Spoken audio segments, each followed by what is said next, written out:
देखिए, high court में भी सुनवाई चल रही है और कई सारे पीआईएल हैं। हमारे टीम से भी पीआईएल है। और उसमें जो लिस्टिंग वाली चीज़ है, अभी देखिए 34 नंबर पे है, टैकल होता है कि नहीं, कई बार डेट पे डेट आ जाते हैं। तो वो न्यायिक प्रक्रिया है, उस पर हम लोग नहीं कुछ कह सकते हैं। लेकिन जो री एग्ज़ाम की मांग है बच्चों की, ये एकदम जायज़ है। इसमें हज़ारों करोड़ की संलिप्तता है। हम तो सरकार से मांग करेंगे कि इसमें ईडी से जांच करा ले या सीबीआई से जांच करा ले। क्योंकि जो बच्चों का कहना है वो दुख दर्द वही समझ रहे हैं, हर एक सेंटर सेंटर पे जाके आप, तो एक बड़े लेवल की जब तक जांच नहीं होगी तो ये सिलसिला चलते रहेगा। तो इसलिए इसमें कहीं से भी बच्चों का मांग गलत नहीं है। लेकिन अगर आयोग अगर आंख बंद कर लेगी, सरकार भी अगर आंख बंद कर लेगी, तो बच्चे कहाँ जाएंगे। लेकिन लगातार बात तो ये सामने आती है ना कि बच्चों को पीछे से फंडिंग होती है। फंडिंग जो लोग कुछ लोग करते हैं या शिक्षक या कहीं से फंडिंग बाहर से भी आती है, तो तभी स्टूडेंट लोग हैं वो आगे भी होते हैं। तो सरकार के पास इस फंडिंग को जांच करने के लिए ईओयू है।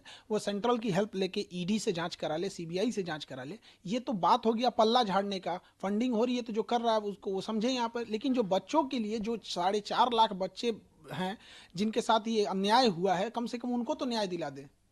क्या लगता है कि जो री एग्जाम की मांग है उसको लेकर तो फिर बाधा बीच में फिर बन कौन रहा है? देखिए, इसमें कई तरह की चीज़ें हो गई यहाँ पर, लेकिन हम इतना ज़रूर कहेंगे कि हमारी हाथ जोड़ के विनती है दीपक सर से कि थोड़ा आप बच्चों के लिए कर दे, कृपा करें एकदम यहाँ से। क्योंकि आप अगर वो चाहेंगे तो ज़रूर इस चीज़ों को होगा, सरकार तक वो सबसे जल्दी बात पहुँचा सकते हैं और वो कोऑर्डिनेट भी अच्छे से कर सकते हैं। लेकिन अगर एक हो गया कि उनसे आदमी जीवन भर में कभी उनसे कहाँ कुछ बोला है, कोई विद्यार्थी उनसे क्या किया है, लेकिन एक विद्यार्थी की ओर से भी हम कह रहे हैं कि दीपक जो सर से अभी हाथ जोड़ के विनती है कि अगर इन बच्चों का अगर वो री एग्ज़ाम करा देते हैं तो एक तरह से उनको लिए हमेशा ज़िंदगी भर बच्चे उन्हें भी याद रखेंगे। और ये जो मनोबल बढ़ा हुआ है शिक्षा के क्षेत्र में, इस शिक्षा माफियों का जो पेपर लीक करा देना, इनके लिए भी एक गिरोह का, एक नक्सल का एक पूरा जो नेक्सेस है, इसको भी तोड़ना बहुत ज़रूरी है। तो हम विनती यही करेंगे, क्योंकि अगर ये लंबा जाएगा प्रोटेस्ट तो ये सरकार के लिए भी ठीक नहीं है, क्योंकि एक पूरा 2025 का ये मामला ही रहेगा। तो हमको ये नहीं समझ में आ रहा है कि जो सलाह दे रहे हैं सरकार को, उनमें क्या एक बच्चों के आगे झुक जाने में क्या जाता है कि हाँ भाई गलती हुई थी आयोग की और हमने इसे सुधार दिया, आपके हित में हमने री एग्जाम करा दिया। ये जो बच्चों की थोड़ी सी नाराजगी है, थोड़ा सा गुस्सा है, उन्हीं से होता है जहां से हमें उम्मीद रहती है। आज भी बच्चे सरकार की ओर ही उम्मीद लगा के देख रहे हैं। अगर इनका री एग्जाम करा देते हैं तो ये सरकार के हित में भी होगा, अन्यथा ये बच्चे अपना गुस्सा कहाँ उतारेंगे अगर इनको नहीं माना जाएगा तो। ये चुनावी साल भी है, तो कब आगे की स्ट्रेटेजी क्या होगा?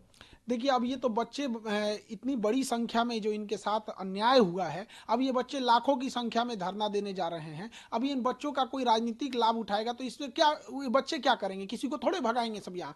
तो लेकिन अब राजनीतिक लोगों से भी या बच्चों से भी कहते हैं कि ये आंदोलन शुद्ध रूप से बच्चों का था। विद्यार्थियों लोगों से भी कहते हैं कि शुद्ध रूप से ये विद्यार्थी का ही आंदोलन होना चाहिए, तभी जाके हम लोग की सफलता मिलेगी। क्योंकि डायरेक्ट जो अगर देखेंगे स्टेक होल्डर तो बच्चे हैं, इनडायरेक्टली हम लोग हैं, क्योंकि हम लोग उन्हें पढ़ाते हैं, उनके साथ अन्याय होता है तो हम लोग उनकी आवाज़ बन के एक संगठित कर देते हैं। लेकिन इसका डायरेक्ट स्टेक होल्डर वो बच्चे ही हैं।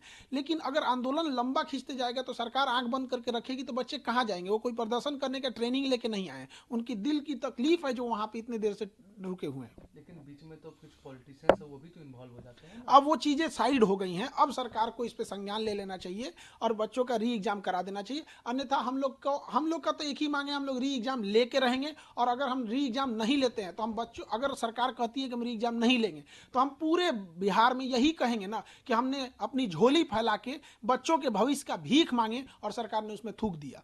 यही कहेंगे हम, अगर नहीं री एग्जाम होगा तो। आयोग है, अब सरकार नहीं मानती तो अब आगे आप लोग? अब बच्चे इसको अब जहाँ जहाँ प्रोटेस्ट करना होगा। अब फिर तू, क्योंकि अभी बच्चों की परीक्षा है, 6 महीना बाद सरकार की परीक्षा होगी, तो इन बच्चों की नाराजगी लेके सरकार कहाँ जाएगी। इसलिए इनका री एग्जाम करा देना चाहिए। क्या आपको लगता है कि चुनावी वर्ष है, अगर नहीं होता तो लगता, हमें पूर्ण विश्वास है कि अब री एग्जाम होगा। और ये हम बच्चों के लिए भी कहते हैं कि अब बहुत जल्दी हम, जो बच्चे हैं इनका मेहनत बर्बाद नहीं जाएगा, इनकी मेहनत रंग ला रही है। ये अपने मुकाम तक पहुंच चुके हैं और बहुत जल्दी सरकार पॉजिटिव डिसीजन, हमको जहां तक लगता है कि बच्चों का व्यर्थ जाने नहीं देगा। बीच में थोड़ा सा गड़बड़ हो गया था ये सब। अब देखिए, किसी बच्चे किसी पॉलिटिक्स को नहीं लेके आते, वो तो पढ़ने वाले बच्चे हैं, उनके पास इतना भी पैसा नहीं रहता कि गर्दनी बाग जाके प्रोटेस्ट कर सके। कितना 200-300 रुपये उनके पास एक्स्ट्रा रहता है, वो भी बीमार पड़ गए तो वो भी खत्म हो जाता है। तो बच्चों की मेहनत रंग ला रही है और हम लोग जीत रहे हैं और बहुत जल्दी पॉजिटिव आएगा और री एग्जाम होगा। नाले से भी उम्मीद है करीब? न्यायालय से पूर्ण भरोसा है कि न्यायालय कभी भी अन्याय नहीं करेगी और हम लोग के पक्ष में ही फैसला आएगा। अच्छा, ये टीआरई